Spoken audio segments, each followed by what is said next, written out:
Welcome to the Seattle Area Independent Schools Virtual College Fair. We're so excited to have you participating in this event.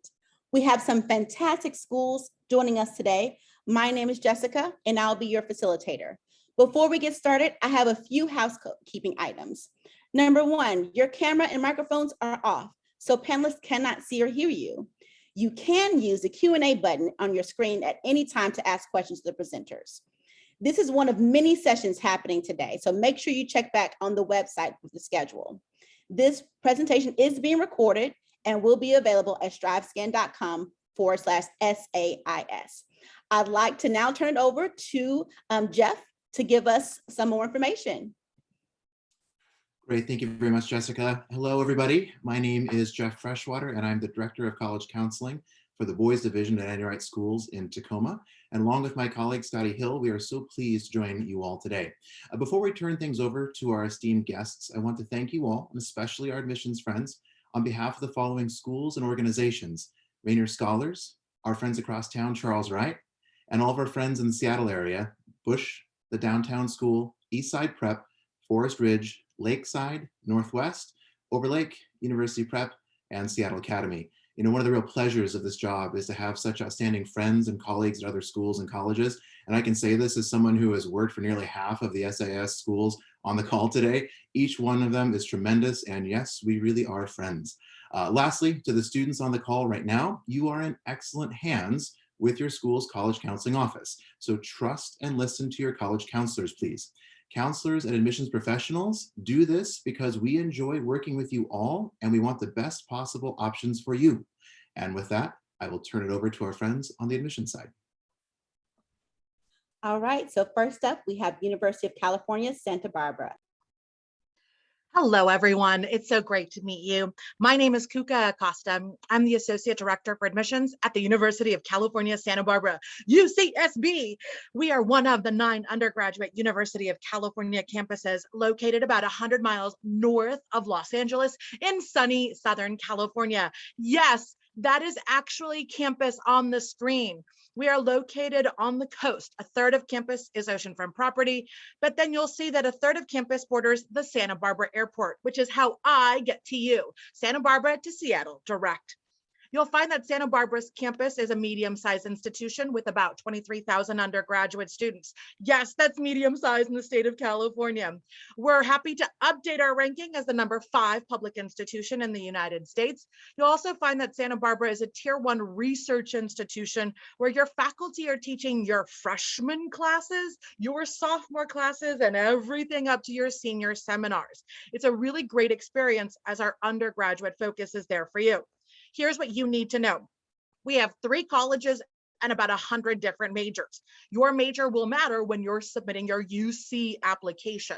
If you're applying into a major in the College of Letters and Science, which alphabetically can go from A to Z, actuarial science to zoology, note that an undeclared option exists. So we don't admit by major in the College of Letters and Science. One more time, we don't admit by major. So if you don't know what you want to study, or if you know exactly what you want to do and it's biology or it's English, mark it with confidence.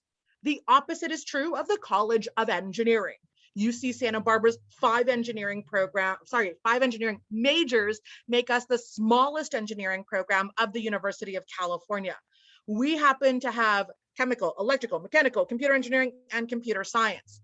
Each one of those will have a different number of spots for incoming students. So you need to be admitted directly into the major. What do? Well, as a freshman applicant, you work on your math, at least pre-calculus by senior year. Now, if you look at our 3 colleges, you'll find that some of our majors overlap in the College of Creative Studies. This is a very unique program. It is essentially 400 students with each a faculty advisor in one of our 8 majors: art, biology, chemistry, computing, mathematics, music, composition, physics, writing, and literature. If you're looking at the College of Creative Studies, it's essentially a graduate school for undergraduates.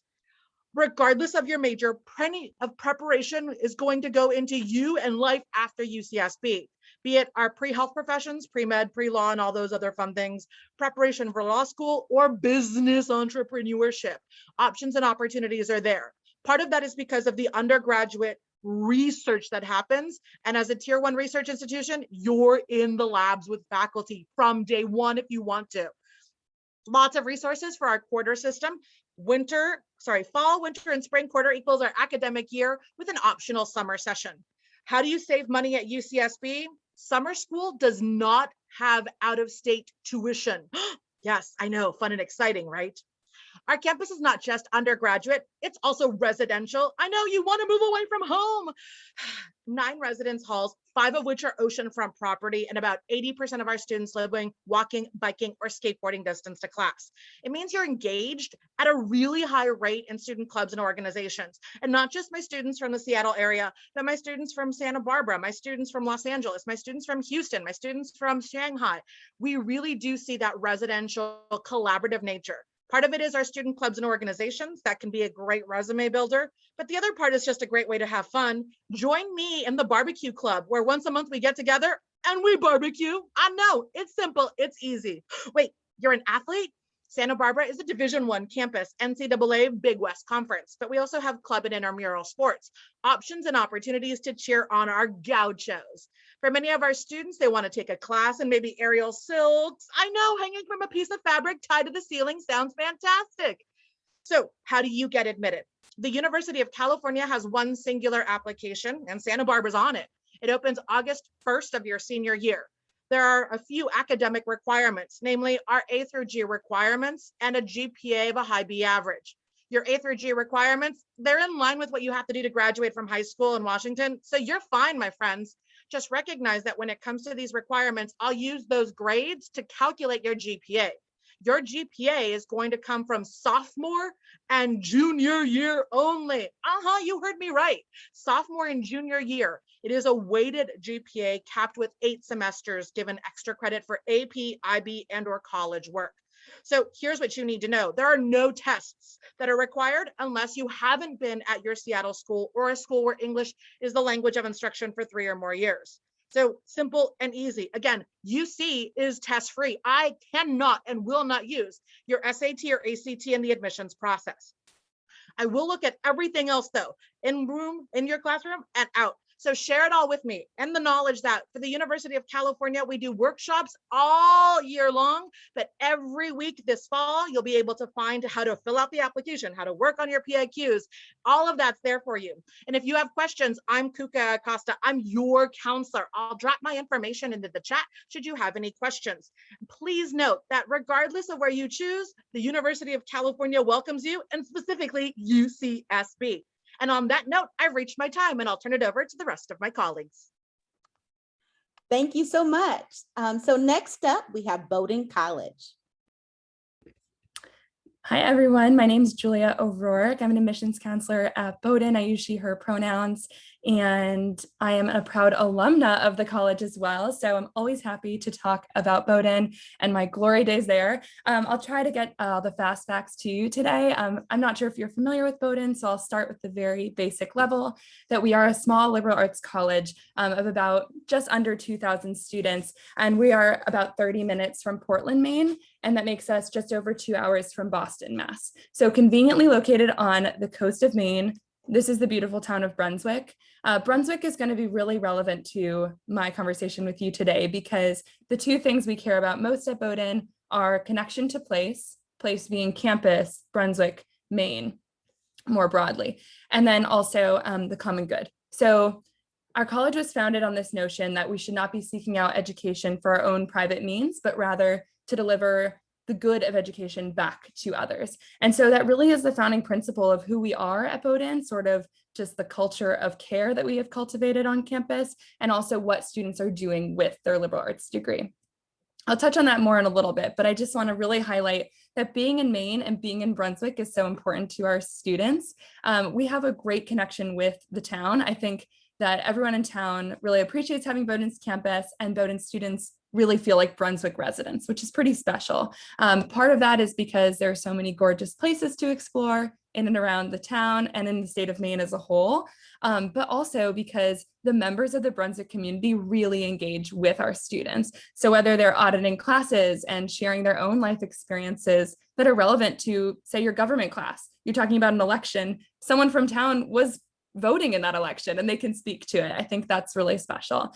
We also sort of have super fans, so to speak. So kids from town and adults from town alike will come to our women's basketball games, for example. We have D3 sports and our teams do quite well, especially women's basketball. So you'll find that there's a lot of camaraderie around that, and you'll have a lot of local townspeople attending games.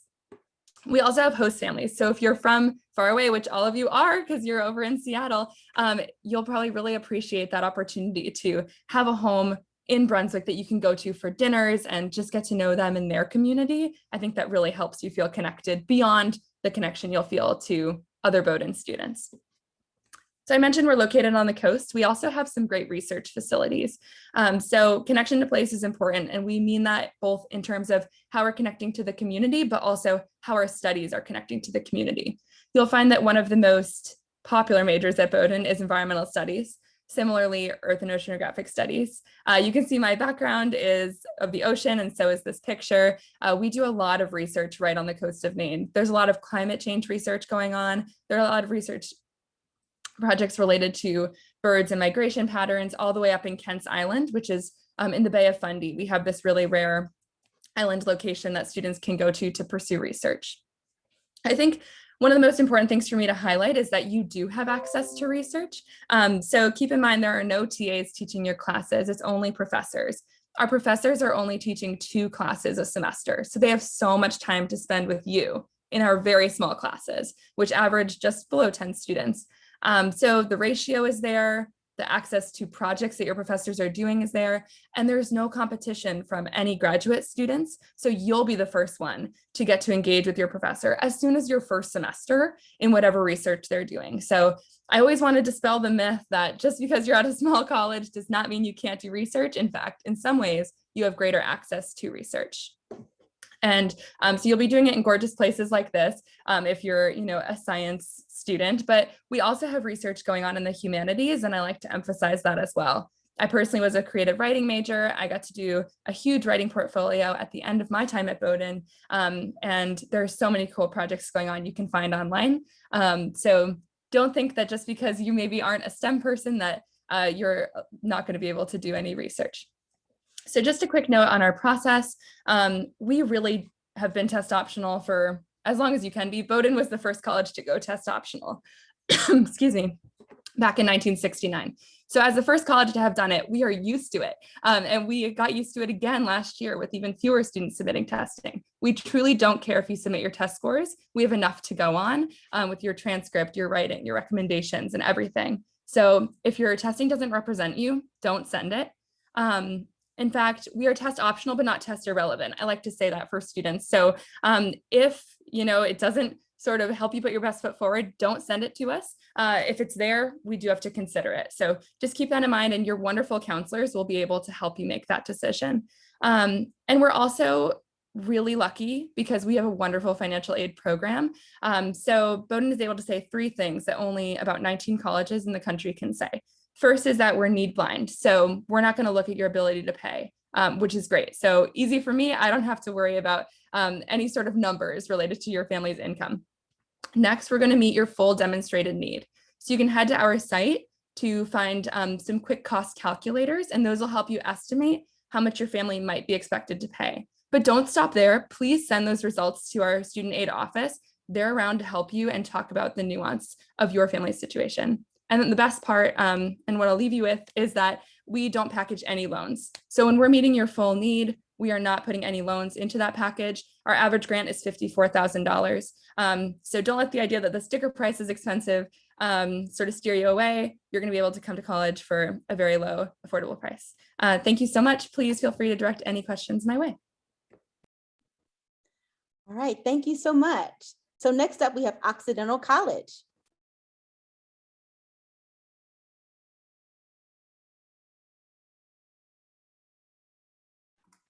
course, I'll be the first one to start talking when I'm muted.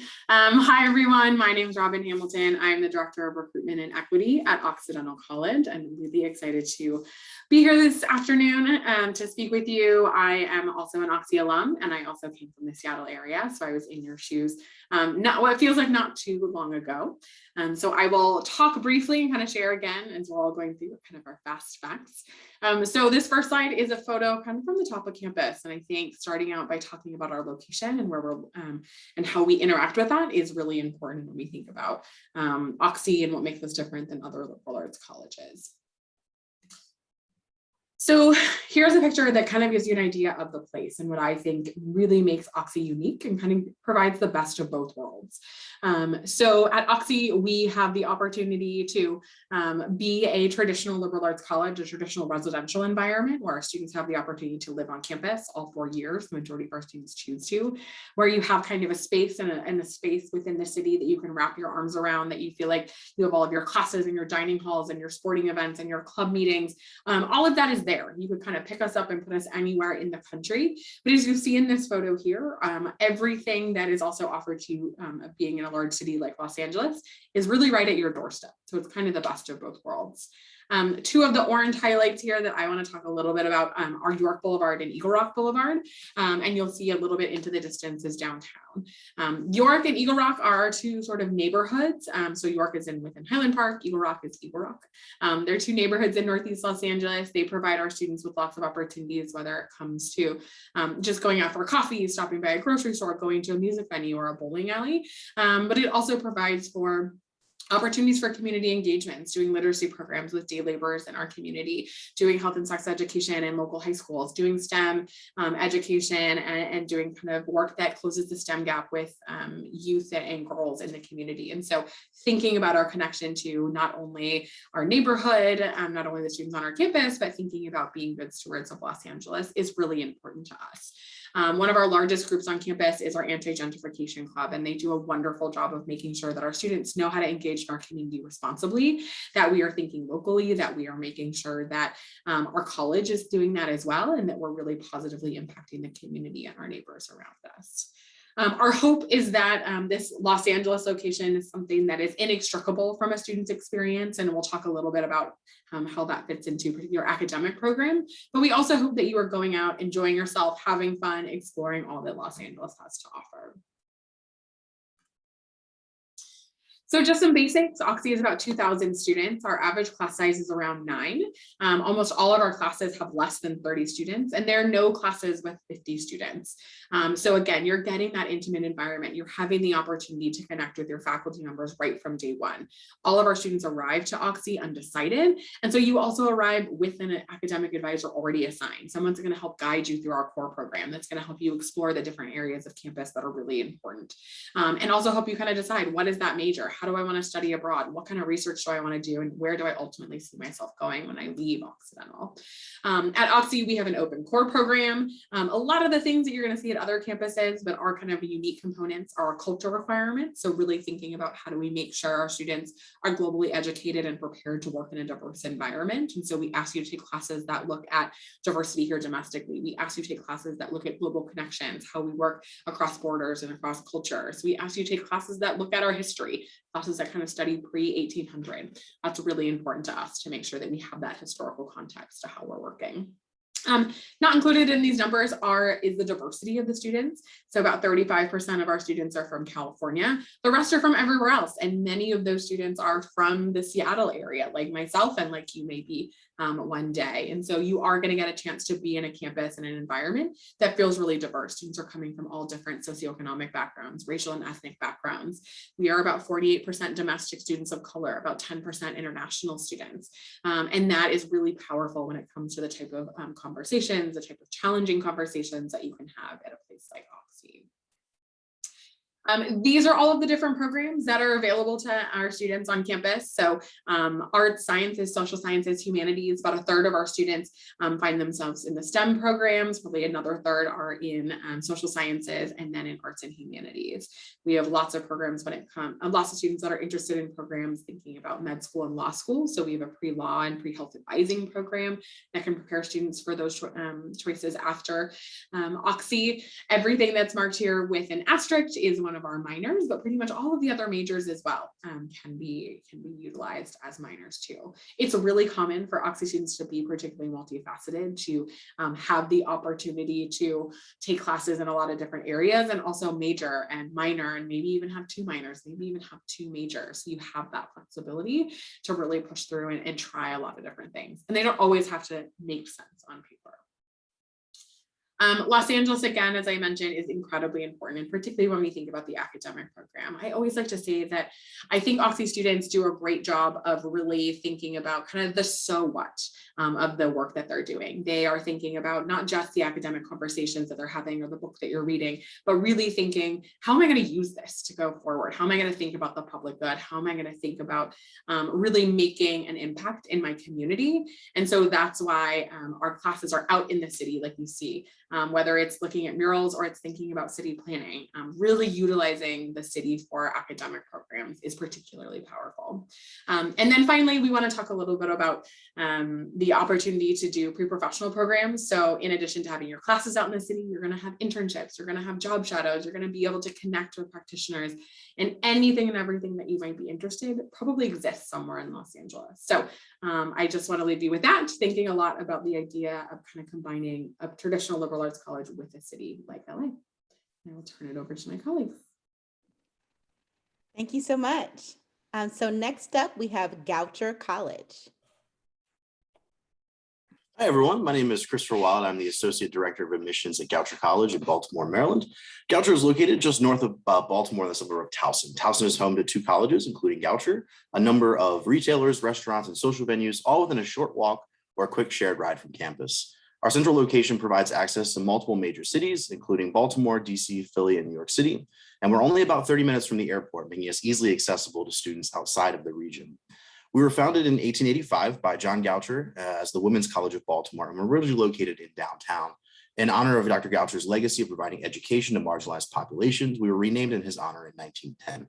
His early commitment to social justice, global education, and innovation remain pillars of Goucher's education today. The campus moved to Towson in the 1940s due to the need for more space, and in 1986, we went co-ed. In 2006, we instituted the requirement that all students study abroad, which I'll talk about in just a moment. We are a private 4-year residential liberal arts college dedicated to preparing students for the jobs of the future. Our liberal arts education includes the sciences and a focus on critical thinking, problem solving, collaboration, and communication, the very skills that are being sought by today's employers.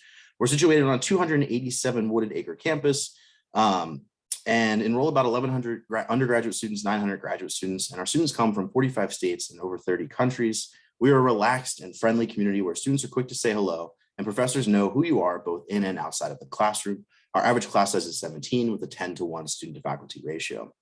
As I mentioned earlier, one of Goucher's pillars has always been innovation, and this is demonstrated both in the classroom and beyond. Instead of a laundry list of general education requirements, our curriculum asks students to take a series of seminar, interdisciplinary, and proficiency-based courses that are adapted to their areas of interest. Our complex problem exploration courses, for instance, ask students to tackle real-world issues from an interdisciplinary perspective. For instance, the course Nations, Borders, and Immigration asks students to study immigration through the lenses of history, political science, international relations, sociology, and economics. Our institutional commitments to areas of justice, justice amongst people through race, power, and perspective, and justice amongst the natural world through environmental sustainability are encountered not in a single course, but throughout the entirety of a student's experience.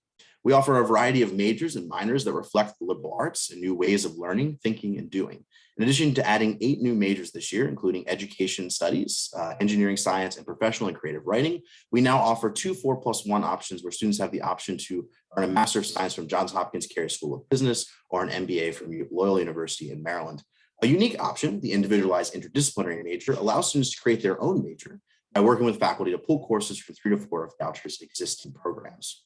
Another one of our pillars is a commitment to global education. Since 2006, Goucher's had a 100% commitment to incorporating a global perspective throughout a student's academic experience, which means 100% of our students study abroad. Our study abroad options include semester-long experiences, as well as short-term courses abroad, which are 3 weeks and led by Goucher faculty. Typically, these experiences will take place during a student's junior year, once their majors and minors have been declared. Community means many things to us, and as a residential college, more than 80% of our students live on campus for all 4 years. First-year students live in the first-year village, a living and learning complex designed to foster community and collaboration, which features a demonstration kitchen, performance studio, a fire pit, and lots of hammocks. All of the rooms there are doubles. Mary Fisher Dining Center is centrally located on campus, and our food company utilizes about 30 local farms to provide us with fresh produce, antibiotic, and hormone-free meats, and the dining hall is set up to accommodate a variety of dietary needs and restrictions. Goucher is a diverse community that reflects today's world, and students are attracted to Goucher because they can be their authentic selves. Successful students are intellectually curious, passionate about social justice, and have an eagerness to experience the world. Outside of the classroom, our students participate in more than 60 different clubs and organizations, Division III athletics that include 10 men's sports, 8 women's sports, and a nationally ranked co-ed equestrian team, esports, intramural sports, and club sports. We offer an individualized and holistic admissions process that is test optional and free of an application fee. Additionally, all students are automatically considered for merit scholarships during the review process. Students apply using the Common App, which helps to streamline the process. Students can submit their application for either early action or regular decision consideration. Both of these deadlines are non-binding and offer rolling notification of admissions decisions. So once your application is in and complete, you will typically hear from us within 2 to 3 weeks. And if you are admitted, that would include your merit scholarship. Those range anywhere from $20,000 a year, all the way up to $36,000 a year. We are incredibly proud of the experience that we offer at Goucher. We're lucky to be recognized for our commitment to social justice, global education, and innovation. Thank you again for your time and for learning a little bit more about Goucher. Feel free to visit our website for more information, and I hope to hear from you soon. I am the rep for students in the Washington area or in Washington State, and so I will be happy to take your questions, and I will leave my contact information in the chat. But thank you again for tuning in, and I will turn it over to my colleagues for the next presentation. All right, thank you. So the next school up is Colgate University.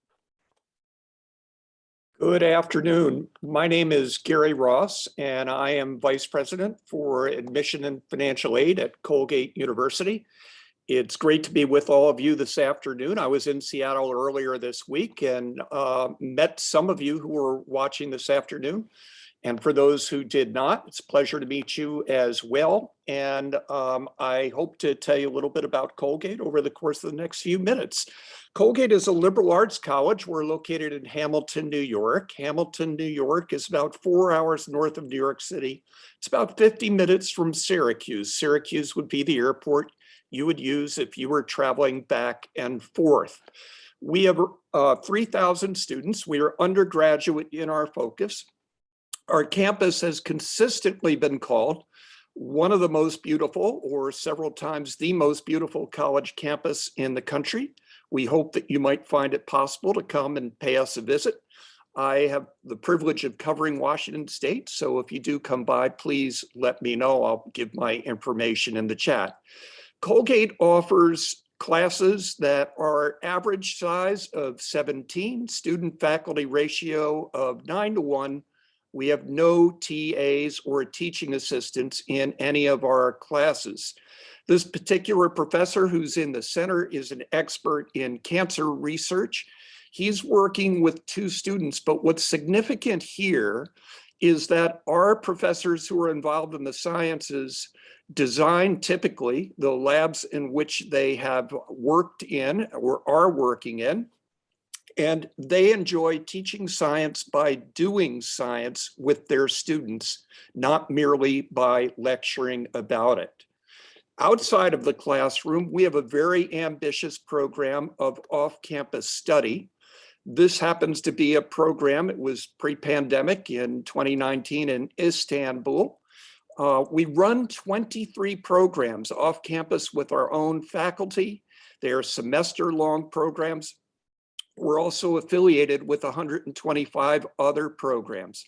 Among the programs that we have, for those of you who might be pre-med, we have a program that no other college or university has. It's a program that enables students to study for full academic credit for a full semester at the National Institutes of Health. If you don't know about NIH, I won't take the time now to tell you about it, but please come onto our website or just Google the National Institutes of Health. And I think you would see why that would be an extraordinary program for a pre-med or someone interested in health and science related research to pursue. Our professors are at the cutting edge of their own particular area of expertise. This is Professor Peter Balakian. He's a Pulitzer Prize winning author and poet, but he teaches first-year students. We have no TAs or teaching assistants in any of our classes. Colgate has over 200 different clubs and activities and organizations. We're a very busy, active campus 7 days a week. One of the things that makes me proudest about Colgate students is that they really invest in our small community. Our community has been called the 11th friendliest small town in the United States. I'm offended by that, actually. I think it's the most friendly small town in the United States, but our students give back to it in large numbers. They get involved in things like, this is a big brother, big sister program. Obviously, in this case, it's a big sister with her little brother. But they also can get involved in having more than an impact on other people's lives. They can save other people's lives by being volunteers with our local ambulance or our local fire department. Outside of the classroom, we have a state-of-the-art fitness center that's open to all students. We're also, though, one of the smallest colleges in the country to support a full Division I athletics program in 25 different men's and women's sports. About 20% of our students are Division I athletes. If you think that you fully understand the impact that Division I athletics can have on a campus, then perhaps you know someone who's been there when one of their teams has advanced to the national championship postseason play. Our women's ice hockey team did that a few years ago. Just this past March, our men's basketball team went to the opening round of the Field of 64. In closing, I'd like to tell you a little bit about the application process at Colgate. What's most important to us is the academic record that you have achieved while you have been working day in and day out in the classroom. We look at the kinds of classes that you've taken and how well you've done in them. We are test optional. As others have said, that means if you think your test scores will benefit you, feel free to submit them. If not, do not submit them. Recommendations are extremely important to us. We want smart people, but we also want good people. And so we care about the fact that you treat others the way you would want to be treated yourself. In a small community, that can make a big difference. We care about the fact that you come to class prepared and ready to engage in the classroom discussion. That can make a big difference for those who are involved in the classroom. And finally, in closing, this is Benton Hall. It's home to our Career Services Center. And you may wish to know where all this leads. For our last class that graduated pre-pandemic, 98% were employed in graduate school or otherwise doing what they wanted to be doing. Thanks very much for your time today, and I will pass it on to my next colleague. All right, thank you so much. So next up, we have Lake Forest College.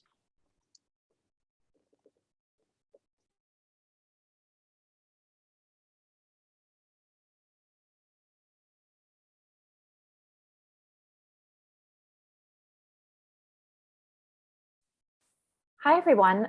It seems my video is having some issues, but hopefully you are able to see my PowerPoint, which is, okay, perfect. Here we go. The PowerPoint is obviously the most important part, so bear with me and we will begin.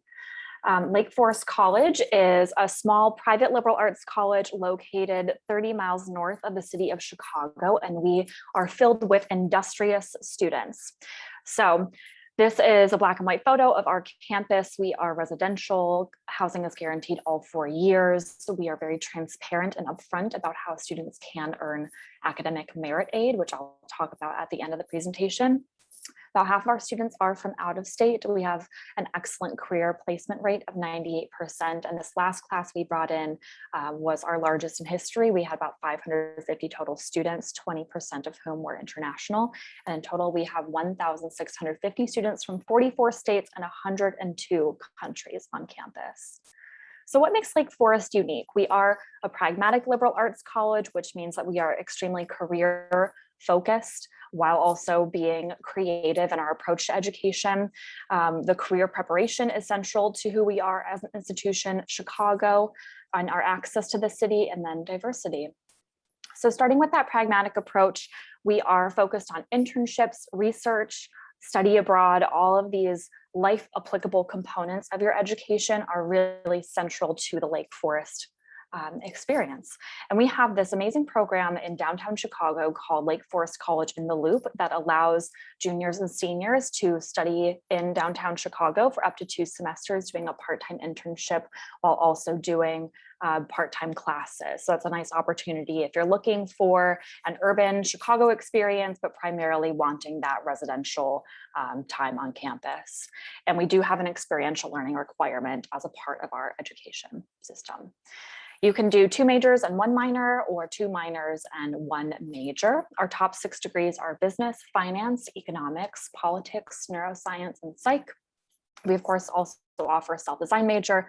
Examples of that would be architecture or social justice. And then we have a first-year studies class that is meant to help orient students once they join the community. Students are assigned a career advisor right at the beginning of their Lake Forest experience. We have 11 professional staff in our Career Advancement Center, and we just moved the center to the middle of campus and a big building expansion that we finished recently. So Chicago is considered our 2nd classroom and the 3rd largest city. We are located just about a 10-minute walk away from the Metro, which is a commuter rail that connects the suburbs to the city. So it makes it really easy to get downtown. The campus offers over 200 trips into the city each year. And then, as I mentioned, we have that in the loop semester opportunity. We are truly diverse in every sense of the word. In our newest class, we enrolled about 40% domestic students of color. So that is a population outside of our numerous international students that we also enrolled.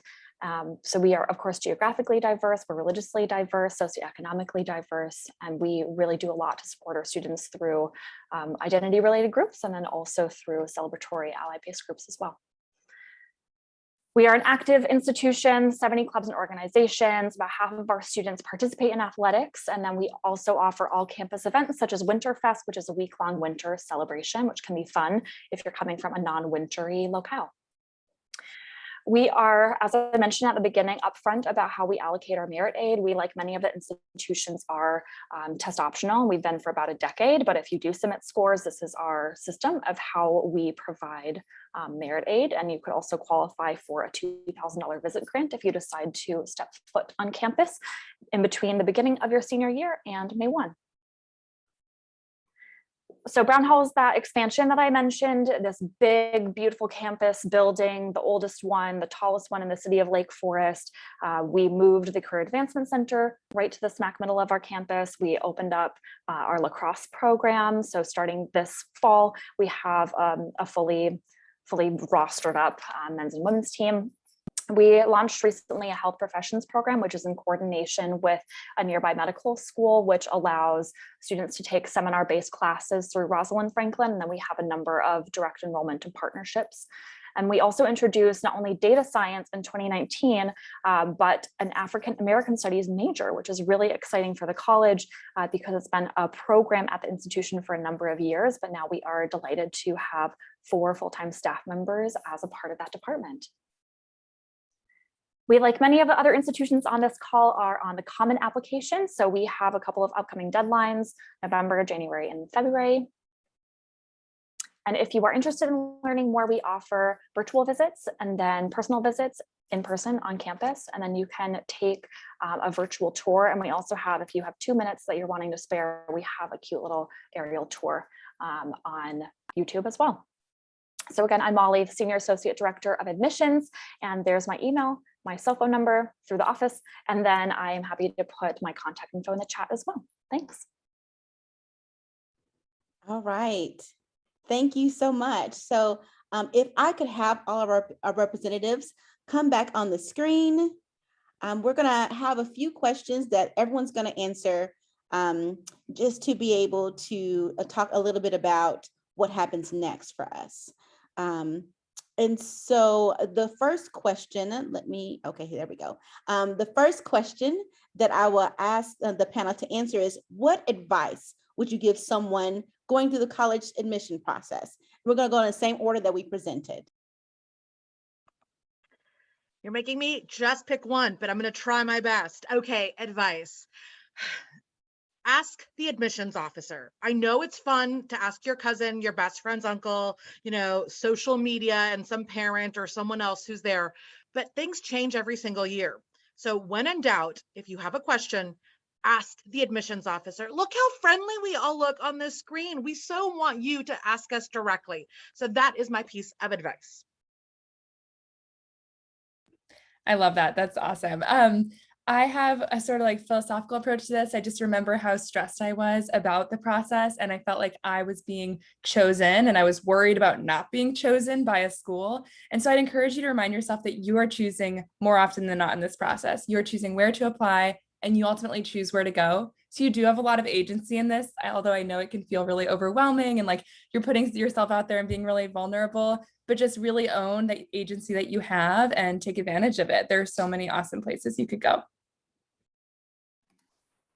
I heard this on another panel. I thought it was awesome advice, but maybe another philosophy of keep your eyes on your own paper. Don't worry about where other folks are applying, where other folks have gotten into, what they're writing about, what their list of classes and extracurricular activities look like. Really focus on who you are, stick to the authentic self, and that's going to help you find the schools that are right for you and make the best choices. So what excites you, what is best for you is really individual. So keep your eyes on your own paper and stay focused. I'm going to go with a little bit more of a practical direction in terms of something to do is really take the time to sift through your email. You are going to get lots of messages from the colleges that are interested in you and that you are interested in. And so taking that time to look through those messages, because oftentimes there's invitations to special programs or scholarship deadlines. And so you want to make sure that you're monitoring your email, you're taking ownership of it. And don't be afraid to unsubscribe from the schools that you're no longer interested in. Give yourself a little bit of grace to, unsubscribe and not flood your inbox in and clear that space out so you can focus on the schools that you are interested in. My advice is going to be something that may be frustrating to some students, but it is to be authentic. So often students are wondering what it is that we want to hear from you, what it is we're looking for in an essay. What we want is to get to know who you really are. And if you're being authentic, if you're projecting your true self, you are in fact doing what we want. So be authentic. My advice pertains to visiting campuses, whether it is virtually or in person, especially in the Seattle-Tacoma area. Even if you're unable to make it to California, make it to Chicago, if you visit some of your local campuses, you can think, what did I really love about this campus? But would I like it to be on the East Coast, or would I like it to be overseas? And you can also use these campus visits as tools to figure out what you don't like. And even if you loathe a visit, that is still very helpful in the ultimate search towards finding the right fit institution for you. All right, that was amazing. So the next one is, what's one thing you want students to remember about your school? Same order. Such limitations, Jessica. Okay, one thing. We're collaborative. That's something that I love. The undergraduate experience at a really large university with 26,000 students overall might seem like I'm never going to be able to make friends, but we're so collaborative. So I hope that that's something you're looking for in a university. This really gets down to the nitty gritty, but we don't package loans at Bowdoin. I think that's really important. I think it's important in general too. When you see your financial aid letter, just note what's a loan and what's not. That's like a really confusing and misleading piece of the financial aid process. So remember, we don't package loans. You can take them out if you want to, but those will not be part of your formal meeting of full need from us. The unique combination of a liberal arts college in a city like Los Angeles and just all of the opportunities that can afford students in the classroom and out.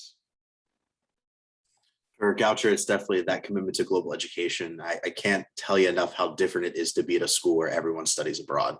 It really does change the perspective and the kinds of conversations that are happening on campus. Sometimes rural colleges are tagged by people who believe that if you're in a rural area, there's nothing to do and that it's boring. I would suggest to you that at a rural college, you have extraordinary opportunities to establish meaningful relationships with other students, but also with other faculty and people who have nothing to do with the university that live in the surrounding community. Similarly, for Lake Forest, I think our location is an amazing selling point. I don't know if I mentioned this in my presentation, but we are a 10-minute walk from a private beach on Lake Michigan. And then we're also a 10-minute walk from the 2-story commuter rail. It's affordable to go into the city of Chicago. You can get great internships, go to free concerts. We give out free tickets to Bulls games. So I think location is amazing for fun and for adult growth too.